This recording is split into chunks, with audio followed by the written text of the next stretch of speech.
आज मु आपण सहित गोटे पिठार रेसिपी शेयर करी। आज पिठा को आमे बिना बिरी बिना चाउल बनैबा। ए पिठा को देखिकी आपण माने जानि पारुचंती ए पिठा केवल मुग डाली आउ सुजी रु तैयारी हेची। नरम तुलतुलिया ए पिठा देखिबा पई जेतिकी सुंदर लागुची ना खाइबा पई मध्य सेतिकी स्वादिया आउ बनैबा मध्य बहुत सहज। थरे आपण माने ए पिठा को बनैबे ना सब बळे एमिति पिठा बनैबा पई इच्छा करिवे। नमस्कार, मु रश्मि यूट्यूब रे आपण समस्त को स्वागत। आशा करूची आपण मानको आज रही पिठार रेसिपी निश्चय पसंद आसीबो। वीडियो को शेष पर्यंत देखिबा पई अनुरोध। एबे चलंतु स्टार्ट करिबा आजिर रेसिपी। आज रही पिठा रेसिपी बनैबा पई मु एठी अल्प मुग डाली को 2 रु 3 घंटा आगु बतुरी नेथिली। तो ये देखि पारुथिबे मुग डाली हमर पूरा बढ़िया भाव में बतुरी जाइछि। प्रथमे डाली को थरे 2 थर भलिया धोई सारा पर ताको अल्प पानी देकी 2-3 घंटा पई बतुरी नेबे। सबु जिनस को गोटे मेजरमेंट कप रे मापिक नेबे। एई कप रे मापिकी मु गोटे कप मुग डाली नेथिली। एबे सेई कप रे मापिकी आमे गोटे कप देदबा सुजी। मुग डाली रे अल्प पानी थिला सेइथिरे गोटे कप सुजी देई ताको भल भाबरे आमे गोळै नबा। सांग माने आज रही रेसिपी को आपण माने को जगह देखुचंती कमेंट करी निश्चय जणीबे, जहा फल कि मु मध्य आपण माननकु धन्यवाद देई परिबी। तो ये देखि पारथिबे सुजी आ मुग डाली को मु भल भाबरे मिसै नेची। एबे को आमे कवर करके 5 मिनिट पई छाडी दबा, जहा पर कि सुजीटा हमर भल से फुली जिवो। 5 मिनिट पर एबे चलंतु कवर काढ़िबा। तो जेतिकी पानी थिला देखिबे पानी को सब जाक सुजी हमर सोकर नै थिबो आ सुजीटा पूरा बढ़िया भाव में फुली जाइथिबो। तो ये देखि पारथिबे मोर मुग डाली रे जो अल्प अल्प पानी थिला एठी बिल्कुल भी पानी नाही।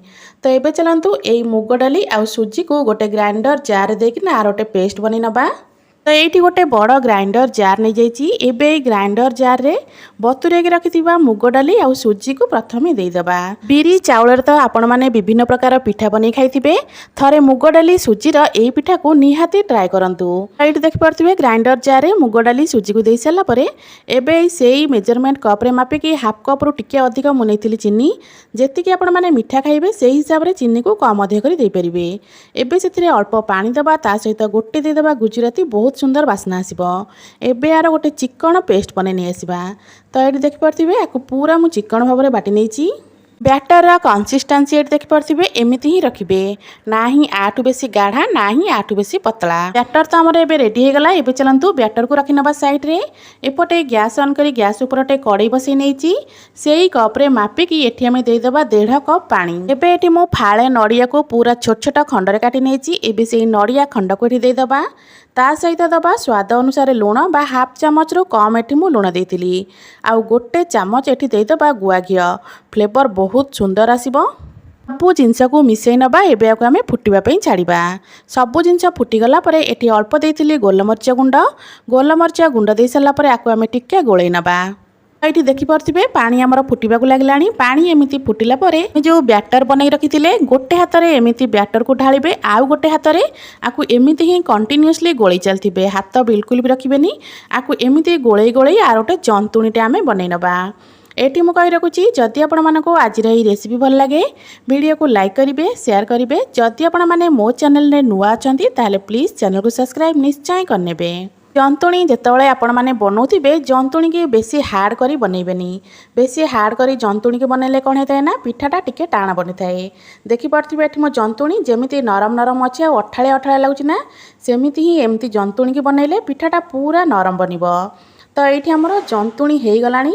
एबे गैस फ्लेम को आम ये ऑफ करनबा। गैस फ्लेम को ऑफ कर सारा पर ए गरम गरम जंतुणी को आम ये देदेबा केक टिन रे। आगुरु मुझे केक टिन रे अल्प घी लगे रखी नहीं। एबे केक टिन रे आम गरम गरम जंतुणी को ऐड करबा। मुग डाली सुजी रे तैयारी ए पिठार रेसिपी को आपण माने केबे बनैचंती कि नहीं कमेंट करी जणेबे।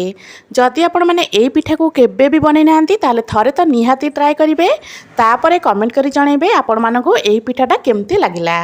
तो ये सबुजाक जंतुणी को मु केक टिन दे दोची।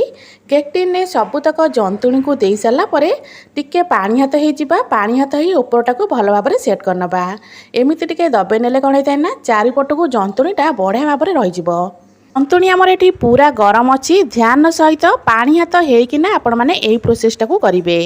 तो मुझे पानी हाथ होगा आपको भल भाव में एमती दबे देती। तो चारिपट को आमर जंतुणीटा पूरा सामान भाव में सेट हो जाए। पेक्टिने जंतुणी को एमती पूरा भल से सेट कर सारापर उपर आम अल्प गुआ घी देदेबा। उपर अल्प गुआ घी देदेबे देखिए पिठार कलरटा केते सुंदर आसीबो। तो घी दे सारापर रेडी। एबे एपटे गैस ऑन करी गोटे कड़ई बसी नहीं। कड़ई भल भाव में गरम हो सारापर कड़ई मझिरे एमती गोटे स्टैंड रखी नबा। एबे आम ये केक टिन को स्टैंड ऊपर रखी नबा। प्रथमे गैस फ्लेम को हाई रखिकी पाखापाखि 3 ରୁ 4 मिनिट पर्यंत छाड़ा। तापर गैस फ्लेम को बिल्कुल लो करनबा।